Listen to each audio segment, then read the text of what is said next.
Assalamualaikum, salam satu Nusantara.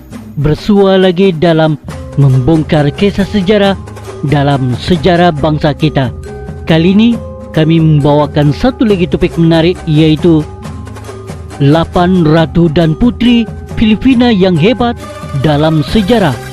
Mari sama-sama kita saksikan apakah kisah sejarah bangsa kita untuk kali ini.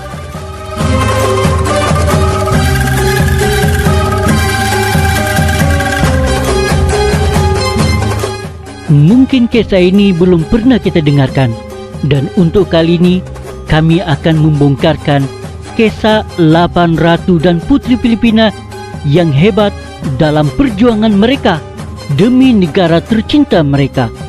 Mari kita dengarkan siapakah mereka.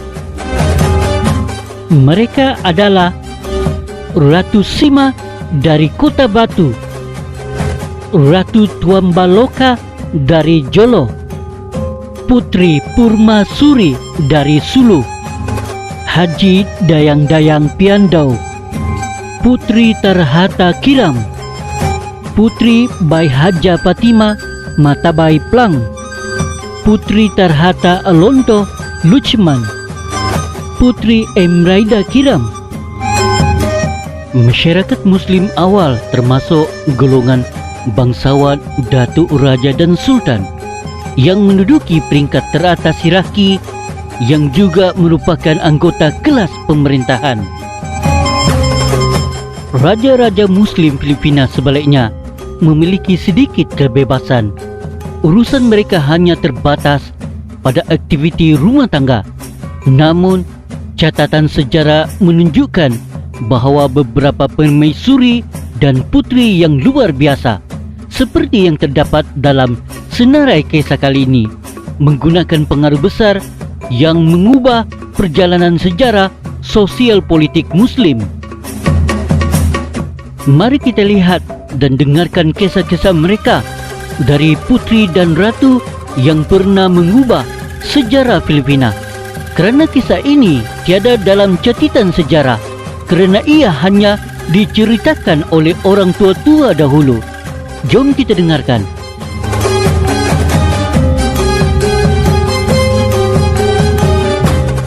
Reina Sima, Ratu Legenda Kota Batu yang lebih rendah, sekitar 637 Masehi, terkenal dengan rasa keadilan dan penghormatan terhadap undang-undang.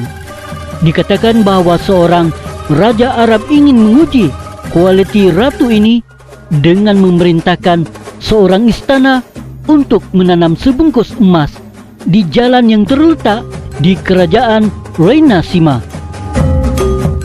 Raja asing itu ingin melihat apakah rakyat ratu akan menyentuh harta karun, kerana ada undang-undang yang ketat terhadap pencurian. Selama 3 tahun emas itu tidak tersentuh, hingga satu hari seorang putra raja, yaitu putra Reina Sima sendiri, melihat harta karun itu dan merasakannya dengan kakinya.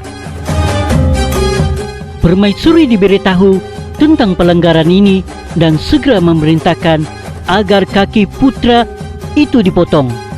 Para menterinya memohon belas kasihan kepada putranya sendiri, dan oleh itu Reina Sima mengurangkan hukuman untuk memotong hanya 1 jari kaki putranya.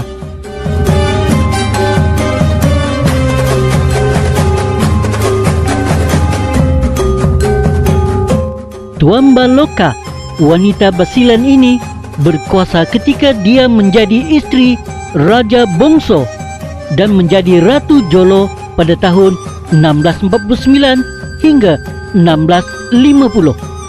Ketika Jeneral Sebastian Hurtado de Coira memimpin pasukannya dalam ekspedisi Moro yang sampai di Sulu pada 4 Januari 1638. Tuambaloka mendapat kekaguman orang Spanyol atas keberaniannya ketika dia dan suaminya menahan penjajah dengan 4,000 pahlawan mereka. Raja-raja mengumpulkan orang-orang mereka di atas bukit dan memegang tanah mereka Pada akhirnya, penyakit dan kelaparan menimpa umat Islam yang bersembunyi, mengakibatkan kematian yang mendorong Ratu Gaga berani turun dan menghadap orang Spanyol, memohon belas kasihan dan menawarkan penyerahan diri.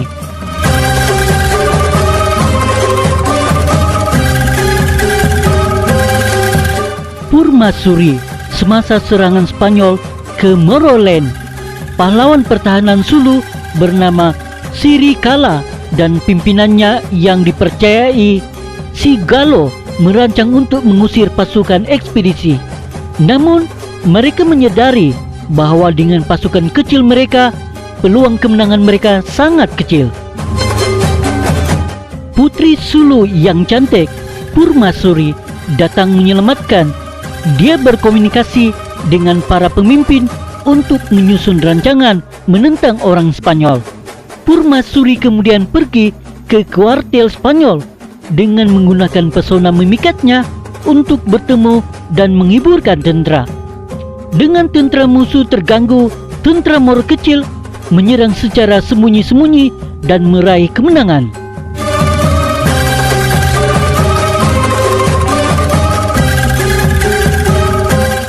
Wanita pertama Haji Dayang-Dayang Piando Sulu dilahirkan pada tahun 1884 dari Haji Aminah dan Sultan Baharudin. Ketika ayahnya meninggal, dia dibesarkan dan diadopsi oleh pamannya, Sultan Jamalul Kiram, menjadikannya pewaris kekayaannya. Putri yang tenang, menguasai Al-Quran pada usia 8 tahun.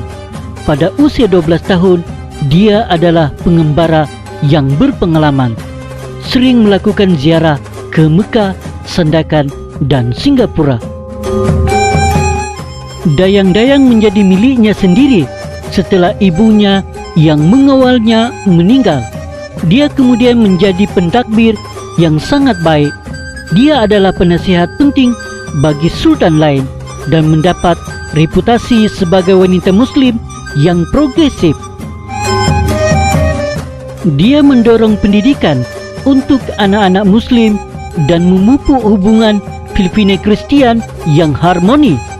Dayang-dayang mengawini Datu Ombara Amil Bangsa yang pada tahun 1937 diisytiharkan sebagai Sultan Sulu oleh sejumlah pengikutnya.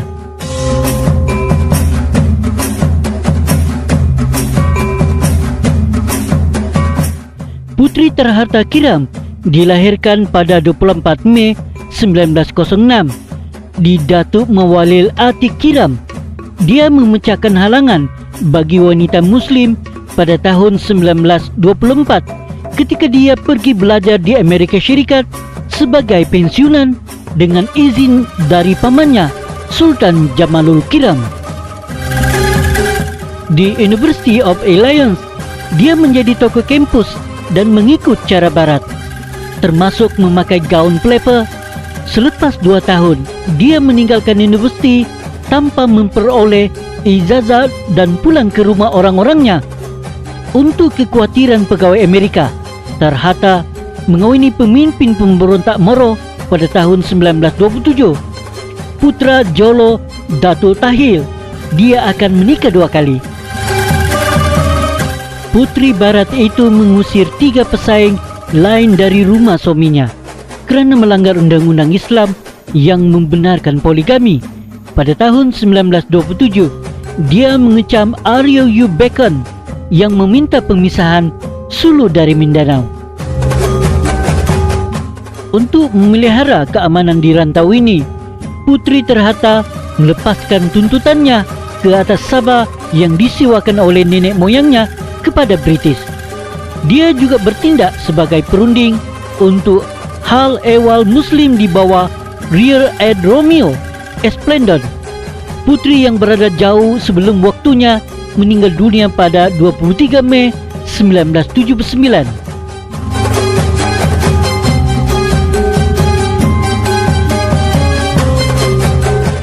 Dihormati selepas kematiannya sebagai salah satu wanita Muslim yang paling terkenal pada tahun 2008. Bai Haja Fatimah Matabai Plang adalah seorang putri Maguindawan yang dilahirkan di Kabakan oleh orang tua dari darah kerajaan.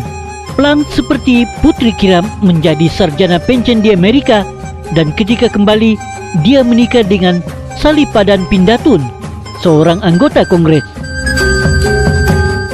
Putri selalu menjadi tujuan untuk memberikan pendidikan kepada semua orang, dan oleh sebab itulah dia mendirikan Institut Teknologi Mindanao MIT, dibina di atas seluas 1024 hektar tanah yang diperoleh dari orang Amerika pada tahun 1940-an.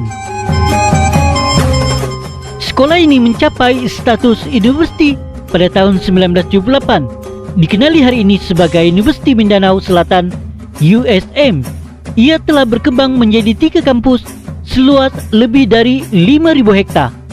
Warisan Bai Haja Fatimah Matabai Plang yang meninggal pada tahun 1984 tinggal di universiti ini yang kini diiktiraf sebagai salah satu sekolah terkemuka di dunia untuk pendidikan pertanian.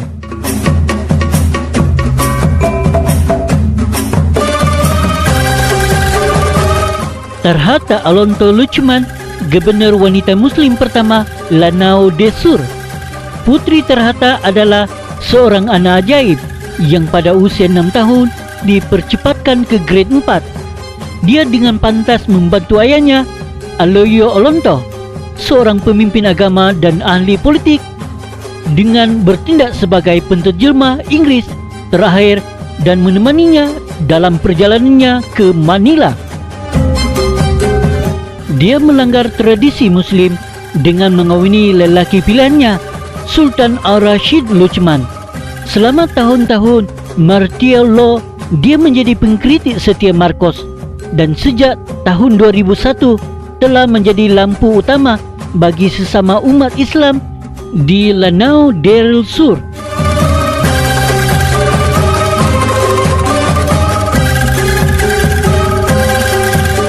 Emrida Kiram.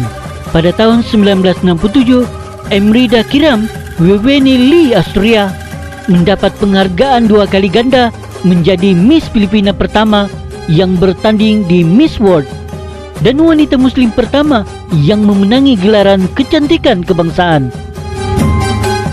Dia adalah putri Sultan Omar Kiram, yaitu sepupu Terhata Kiram yang diadopsi oleh seorang Kristian dan diberi nama Vincent Austria, dan Nellie Lee Kelly, seorang Filipina Amerika, pemegang 4 ijazah perguruan, kewartawanan, bahasa Inggris, falsafah, dan sarjana muda undang-undang.